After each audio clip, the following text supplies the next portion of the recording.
I just want to say I'm so appreciative of Esther and Jerry and Abraham. Well, we are all in this together, aren't we? Yes. Yeah. I'm just so happy to be here. I always knew I was a little different, and when I met my husband, he was an eye doctor, and we opened a practice. And it's been over 35 years for me, and I always wanted our practice to be a happy place. During my end trainings I do with us, our people that work with us, I came upon Abraham while I was looking for Wayne Dyer as one of his.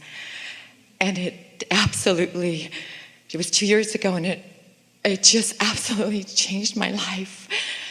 And so I listened every day. After about a year, I decided to bring it into the end trainings in our practice. And it just took us to a place that we are known in our industry. People call us the Disneyland of eye care. And we have fun, and we dance, and we sing to our patients, and we give them food and drink. And they always ask us, what do you guys do? And we just say, have fun and be happy. And they are just in disbelief. And I have not yet come to try to explain it to anybody except the people I work with. And I waited till after a year. And one of my co-workers that I've been working with for 22 years gave this to me for my birthday. But I just want to say, you have,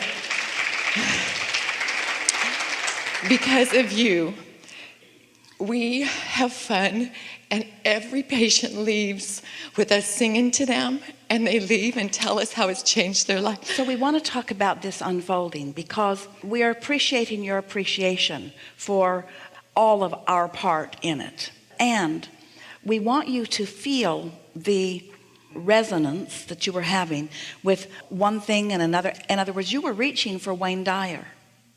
And Wayne Dyer was resonant with Jerry and Esther and with Abraham. In other words, something leading to something, leading to something, leading to something, leading to something. And so we want to shine the spotlight on your readiness to receive. Because had you not been, you would not have felt the resonance. And then what you are calling life-changing would not have happened. So the life-changing is happening subtly with everyone, you see. It's constantly life-changing, constantly life-changing. And so as that pump had been primed even before, then there was recognition, that impulse, that feeling of resonance, that yes, that I want to move further with that. And there's more and more and more and more. We do not want to imply at all that you've made your discovery and now you will just express your discovery to the world. There's more discovery between you and between your patients and between the medicine itself and between the understanding of the eye care itself. There's so much more because you're tapped into this infinite intelligence. And now more of what feels like the magic is there for you. Yes. Yeah. I have a question. Yes. Now. I have an amazing daughter. I just introduced Abraham to her about a month ago. And I've listened to Abraham, like I said, every single day for hours. I have a grandson. That's too much. Okay. Just listen a little and go live a lot. Okay. I have a grandson that I call him my heartstring. And he was diagnosed with leukemia at 22 months. And he just left the physical April 1st of this year. Yeah. And my daughter asked me, because I knew I was going to be picked, if I would ask. He's known throughout the world, Smiling Ryland, because he went through so much. And everyone knew him. He was always happy. We danced. We forgot about the cancer when I was with him. But why would he come and choose 6 years of treatment when he was so happy? Well, part of it is because he liked the idea of waking people up. He is the reason, by the way, that you got chosen. He worked out the details of this. And that's important to tell your daughter. Because it would be helpful for her to know that his consciousness is as real as anything, you see. The question, why would someone choose something that I wouldn't choose, is the hardest question to answer because you're not the one that chose it. And trying to understand why somebody else did. And so when we were talking to you earlier about all the insight that's coming, there's a big part of that is within you. When you don't try to understand so hard, it takes away any feeling of wrongness in it, because the very question why implies that there was something wrong, and that's a human misunderstanding, and that's the biggest valuable understanding for humanity. This one piece that we're going to speak very clearly right here, the belief that death is wrong, is what keeps more people from living than all other things put together. And it's such a complete misunderstanding, because there is no death. So now the question morphs a little bit, and you said part of it rather clearly. Why would anyone choose, how long, 6 years?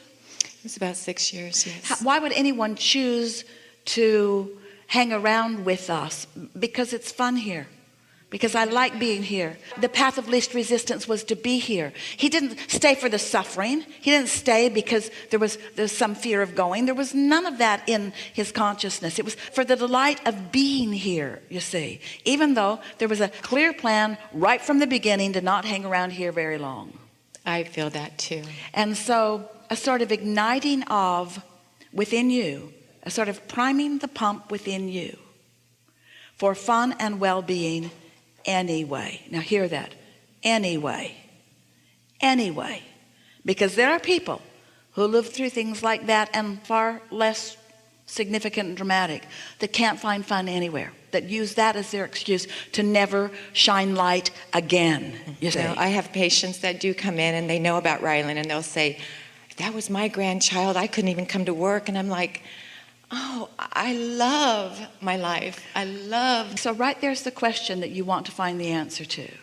And we know that you've already found the answer, but right there's the question that you want to, when they're saying something like that, you can say things to them such as, you'd be surprised at what you have within you.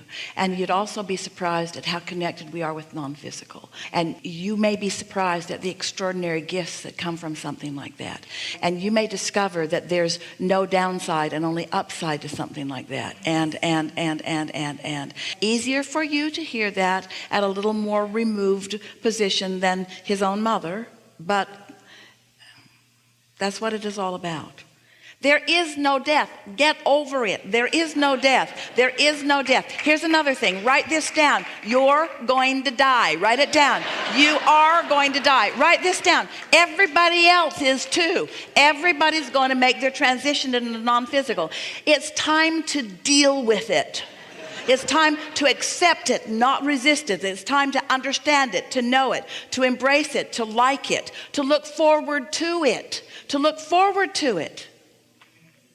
And you know, the more you allow that non-physical part of you to flow with you here and now, the more that transition into non-physical will be the delicious non-event in exactly the same way that it was. In exactly that same way. A non-event. I could stay or go. I think I'll hang around a little longer. I could stay or go. I think I'll hang around a little longer.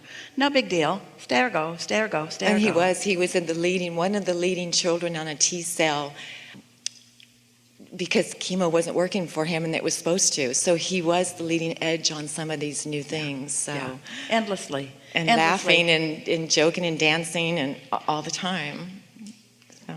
Isn't it nice to know that you are eternal beings? Yes. And isn't it nice to let go of the ideas and thoughts that you keep thinking, which is all a belief is, that prevent you from knowing right now all that your inner being knows and is presenting to you in a way that you can know it? Really good. Good time for a segment of refreshment.